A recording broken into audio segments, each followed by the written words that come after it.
Ja, herzlich willkommen zu einer neuen Ausgabe SI Talk. Bei mir ist der Chef von Pasinex. Und Pasinex kennen wir jetzt schon lange. Pasinex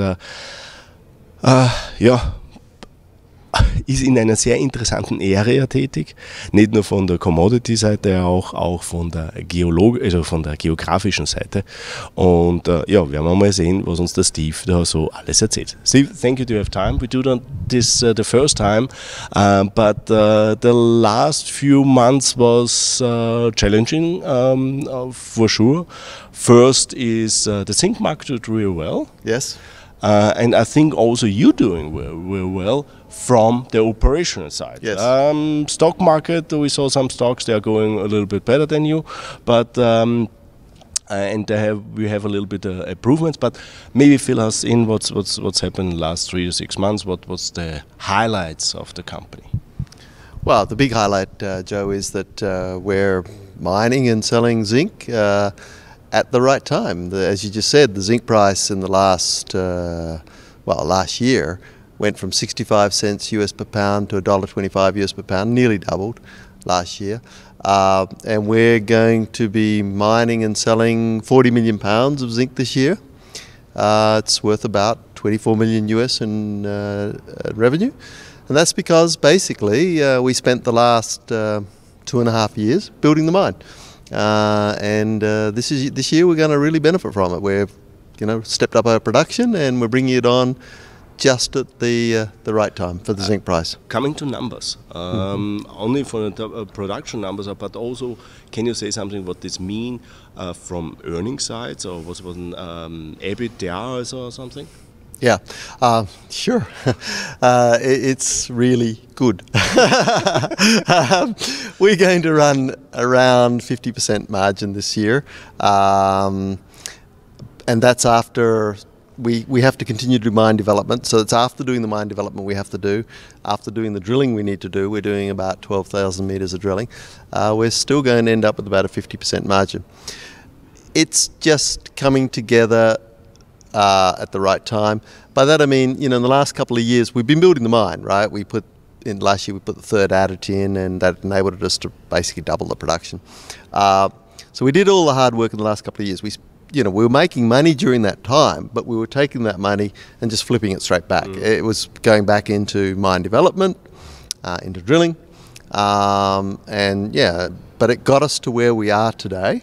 It enabled us to have a really great year, I believe,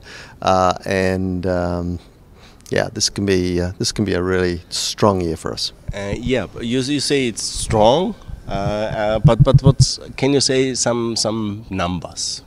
Well, I pretty much did. 24 million US in revenues this year. It's actually a 49% margin. After paying, as I said, all the development and drilling. So that's about 12 million. We have to spend some capital this year. We need to buy some more mining equipment this year. So we actually started buying. We're buying some scoops and some other mine equipment. But we're going to have a few millions. Upwards of 8 million in free cash this year. Yeah. US. And the market cap is at the moment? 15 million. So that's mean from the cash flow two times market cap or 3 times market cap? Let me comment on that, because you already said it. I mean, our share price at the moment is 11 cents. Bluntly, I guess, as CEO, that's disappointing. It really should be a lot better. But I think this year it can be a lot better. I think we'll be putting out quarterly financial results. Our 2016 results will be out in April, and then each quarter after that, people will see, I think, that there's the financial performance. They'll see the production, and as long as we achieve those numbers that I just told you about, I really think that people will start to recognise that we're undervalued, and that we should see a significant upkick in our share price. I absolutely agree with you that when you're coming up with these numbers, the people react. Now I must come to this. There is one negative point for sure. Operational, I'm absolutely 100% agree, and it's should be a wonderful year. But the negative point is the area you work.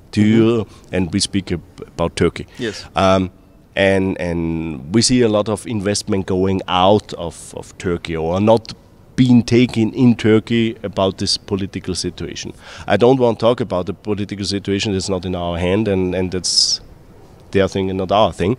But is there any problems on the operational side, or is everything fine like before? No. In terms of operational side, no. I mean, we're down the south of Turkey, where you've seen some of the sort of terrorist bombs and things. Has been Istanbul and Ankara particularly, not exclusively, but particularly. We're down the south of Turkey, we're up in the mountains. And, the other thing I must say is that we're building a mine. We've got 170 Turkish employees. We work on our community relations.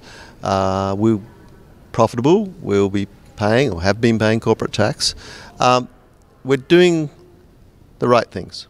The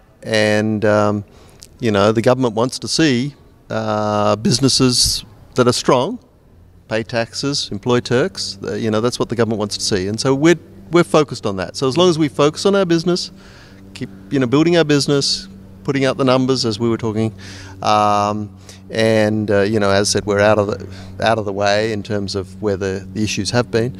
I don't see any problem. Okay. Thank you for the update. Ja, ich glaube, das war ein gutes Update. Pasinex wird heuer wahrscheinlich wirklich ein extrem gutes Jahr haben. Ich habe mir mehrmals danach gefragt, nach den Zahlen, aber Sie können es ja selber nachrechnen, ungefähr 24 Millionen Umsatz wollen Sie machen, wenn das Umfeld dementsprechend so bleibt, wie es ist, also der Zinkpreis dementsprechend so hoch bleibt. Margin ist um die 50%, sind wir bei ungefähr 12 Millionen. Natürlich extra Kosten, dann ist man gleich einmal auf einen Cashflow von 6, 7, 8 Millionen. Marktkapitalisierung 15 Millionen, das heißt lächerlich bewertet. Was ist die Downside, was ist das Negative dran? Ja, das ist leider die Area, wo sie arbeiten. Türkei ist momentan nicht im Fokus der Investments und deswegen ist wahrscheinlich auch der Aktienkurs nicht dort, wo er sein könnte, wenn es ein normales Umfeld wäre. Andererseits muss man sagen, es gibt so viele Firmen, die in so komischen Regionen arbeiten, wo es wirklich Wild-West-Manieren sind, also da denke ich nur gerade in Afrika und so weiter dran, dass man da das politische Risiko, und er hat es ja selber gesagt, sie arbeiten 170 Leute arbeiten für sie, das heißt, sie haben ja auch einen gewissen Einfluss dort, die Leute wollen ja, dass sie arbeiten und von daher ist das eigentlich positiv zu sehen, und solange es keine Kapitalrückflussprobleme haben, also das Geld rausziehen können, sollte das überhaupt kein Thema sein. Also Pasinex, schauen Sie sich das an, die Company ist momentan absolut unterbewertet und das aus einem einzigen Fakt, dass die Leute eigentlich Türkei meiden, denn operativ schaut es dort mehr gut aus. Das war's von mir, Pasinex, von der Vancouver Cambridge House Show in Jänner 2017. Thank you. Dankeschön.